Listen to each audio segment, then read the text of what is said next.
ऊपर देखो, क्या दिखता है?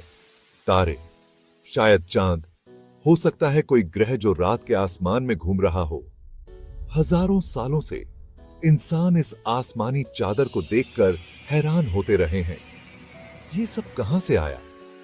ये बुनियादी सवाल कि सब कुछ कैसे शुरू हुआ, ये इंसान की एक गहरी जिज्ञासा है। ये हमारे दिमाग की खुजली है। इस बड़ी सी दुनिया के खेल में अपनी जगह जानने की चाहत है। ये खोज संस्कृतियों, पीढ़ियों और डिसिप्लिन से भी ऊपर है। ये एक कवि और फिजिसिस्ट को, एक फिलोसोफर और एक बच्चे को, सबको एक साथ लाती है, जो जवाबों के लिए ऊपर देखते हैं। अपनी शुरुआत को समझने की ये अंदर की इच्छा बहुत पावरफुल है। इसने हमें बड़े बड़े टेलीस्कोप्स बनाने और कॉम्प्लेक्स मैथ्स डेवलप करने के लिए इंस्पायर किया है।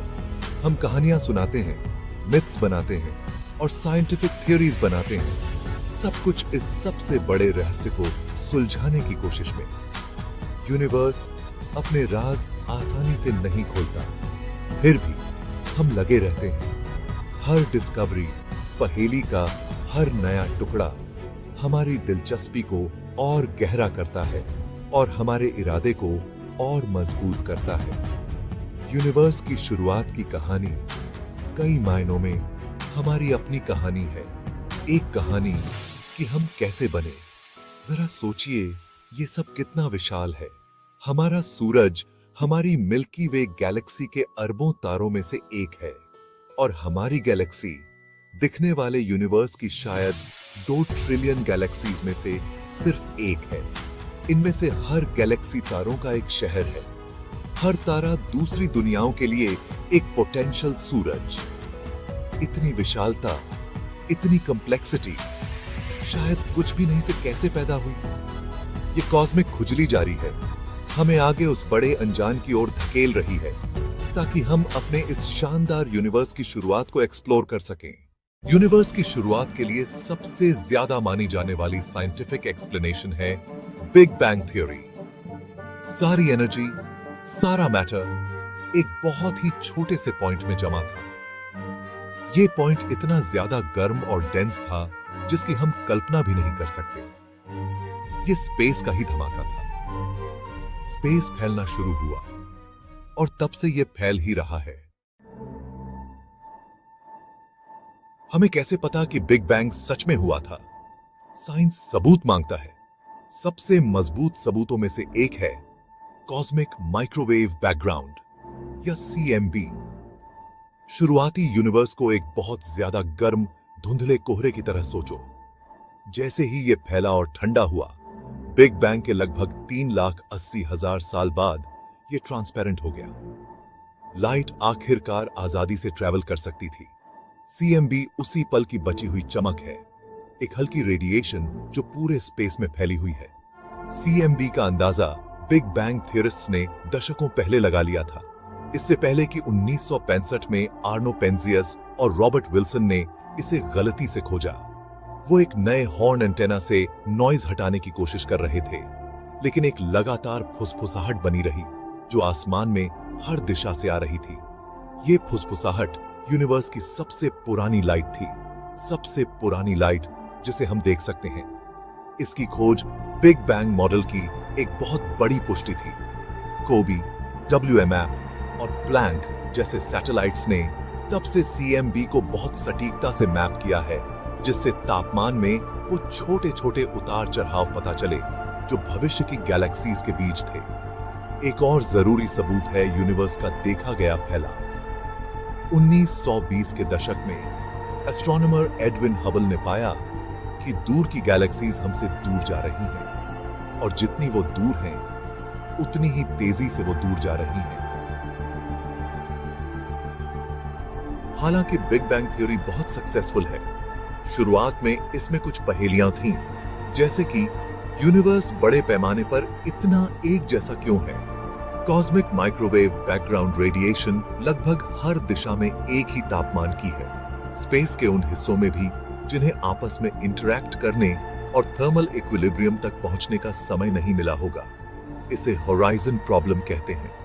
एक और पहेली थी फ्लैटनेस प्रॉब्लम। यूनिवर्स की ज्योमेट्री फ्लैट होने के इतने करीब क्यों है, बजाय स्फीयर या काठी की तरह घुमावदार होने के?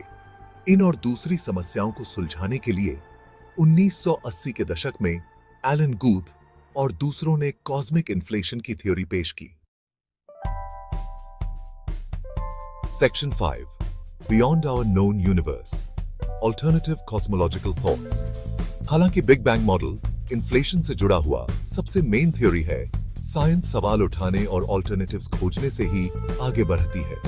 कुछ थ्योरीज इस बात की गहराई में जाती हैं कि बिग बैंग से पहले क्या हुआ होगा, या यूनिवर्स की शुरुआत के लिए अलग अलग तरीके बताती हैं। जैसे कि कुछ मॉडल्स जैसे एक्पायरोटिक या साइक्लिक यूनिवर्स सिनेरियोज ये बताते हैं कि हमारा बिग बैंग कोई अनोखी शुरुआत नहीं थी, बल्कि शायद कॉस्मिक साइकिल्स की एक कभी न खत्म होने वाली सीरीज का एक इवेंट था। इन मॉडल्स में यूनिवर्स फैलने और सिकुड़ने के दौर से गुजरता है, जिसमें हर बैंग पिछले क्रंच से एक रिबाउंड होता है।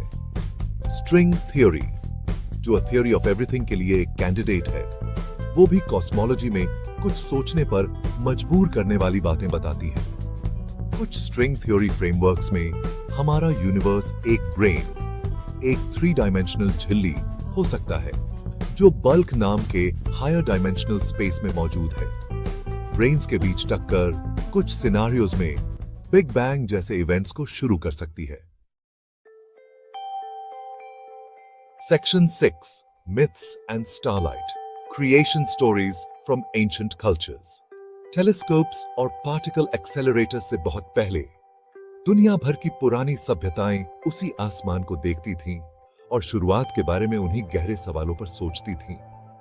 उन्होंने बड़ी पेचीदा और खूबसूरत क्रिएशन मिथ्स बुनी, ऐसी कहानियां जो ये समझाने की कोशिश करती थीं कि दुनिया और उसमें सब कुछ कैसे बना। ये कहानियां हालांकि आज के साइंटिफिक तरीके से नहीं है, फिर भी इंसान की इस गहरी जरूरत को दिखाती हैं कि कॉस्मोस में मतलब और व्यवस्था ढूंढी जाए।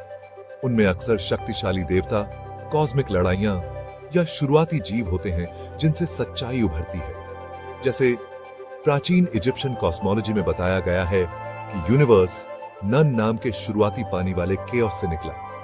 इन पानी से एटम बनाने वाले भगवान पैदा हुए, जिन्होंने दूसरे भगवानों और भौतिक दुनिया को बनाया। Section 7, faiths Cosmos, religious interpretations of origin. दुनिया भर की धार्मिक परंपराएं यूनिवर्स की शुरुआत पर गहरे विचार पेश करती हैं, जो अक्सर एक डिवाइन क्रिएटर या एक सबसे बड़ी परम सच्चाई के आइडिया से जुड़ी होती हैं। ये बातें जो पवित्र ग्रंथों और मौखिक परंपराओं में मिलती हैं, मतलब मकसद और नैतिकता का ऐसा ढांचा देती हैं जिसने इतिहास में अरबों लोगों को रास्ता दिखाया है। साइंटिफिक एक्सप्लेनेशन से अलग होते हुए भी मजहबों में दुनिया बनने की ये कहानियां इंसान के उन बुनियादी सवालों का जवाब देती हैं कि कुछ क्यों है, कुछ भी क्यों नहीं, और इस बड़े कॉस्मिक डिजाइन में हमारा क्या रोल हो सकता है। Section 8, the dark enigmas, modern research and unseen realities. Universe के बारे में हमारी आज की समझ भले ही इंप्रेसिव हो, पर पूरी होने से बहुत दूर है। असल में मॉडर्न कॉस्मोलॉजिकल ऑब्जर्वेशंस ने यह दिखाया है कि साधारण मैटर जो हम अपने आसपास देखते हैं, यानी वो चीजें जिनसे तारे, ग्रह और हम खुद बने हैं, वो यूनिवर्स की टोटल मास एनर्जी का सिर्फ 5% हिस्सा है। बहुत बड़ा हिस्सा, लगभग 95%, 2 रहस्यमयी चीजों से बना है, डार्क मैटर और डार्क एनर्जी। ये आज फिजिक्स की सबसे बड़ी पहेलियां हैं, जो हमारी रिसर्च को नई सीमाओं तक ले जा रही हैं। डार्क मैटर, जो यूनिवर्स का लगभग 27% है, एक अदृश्य पदार्थ है जो लाइट नहीं निकालता, सोखता या रिफ्लेक्ट करता। इसका होना इसके ग्रेविटेशनल असर से पता चलता है, जो ये दिखने वाले मैटर पर डालता है। जैसे गैलेक्सीज उम्मीद से कहीं ज्यादा तेजी से घूमती हैं, अगर सिर्फ उनका दिखने वाला मैटर ही ग्रेविटेशनल खिंचाव दे रहा होता। गैलेक्सीज के किनारों पर तारे इतनी तेजी से घूमते हैं कि लगता है कि अनदेखे मास का एक बड़ा घेरा है। साइंटिस्ट्स अंडरग्राउंड डिटेक्टर्स, पार्टिकल कोलाइडर्स और स्पेस बेस्ड टेलीस्कोप्स का इस्तेमाल करके डार्क मैटर पार्टिकल्स को ढूंढ रहे हैं, लेकिन इसका असली रूप अभी भी एक पहेली है। Section 9. An ever-expanding story. The ongoing quest for understanding. Universe की शुरुआत की कहानी कोई बंद किताब नहीं है। ये एक डायनामिक, खुलती हुई कहानी है जो नई डिस्कवरीज और इनसाइट्स से लगातार सुधारी और बेहतर बनाई जा रही है। आग के चारों ओर सुनाई जाने वाली शुरुआती मिथ्स से लेकर मॉडर्न फिजिक्स के मुश्किल इक्वेशंस तक, इंसान की ये खोज कि हम कहां से आए, हमारी स्पीशीज की एक खास पहचान है। हमने जबरदस्त तरक्की की है, एक ऐसी साफ तस्वीर बनाने में जो बताती है कि यूनिवर्स 13.8 बिलियन साल पहले बिग बैंग में पैदा हुआ और एक गर्म, डेंस हालत से आज के विशाल स्ट्रक्चर्ड कॉस्मोस तक पहुंचा जिसमें हम रहते हैं। फिर भी जितना हम जानते हैं उससे कहीं ज्यादा ऐसा है जो हम नहीं जानते। बिग बैंग से पहले क्या था? यूनिवर्स का आखिरी अंजाम क्या होगा? डार्क मैटर और डार्क एनर्जी क्या है? क्या दूसरे यूनिवर्सेस भी हैं? ये सिर्फ साइंटिस्ट्स के लिए सवाल नहीं है, ये वो सवाल हैं जो हम सबके अंदर के एक्सप्लोरर को आवाज देते हैं। हर जवाब जो हमें मिलता है वो अक्सर नए और गहरे सवाल खड़े कर देता है और खोज के इस चक्र को आगे बढ़ाता है। यूनिवर्स, ऐसा लगता है, एक माहिर कहानीकार है जो हमेशा बस इतना ही बताता है कि हम बंधे रहें,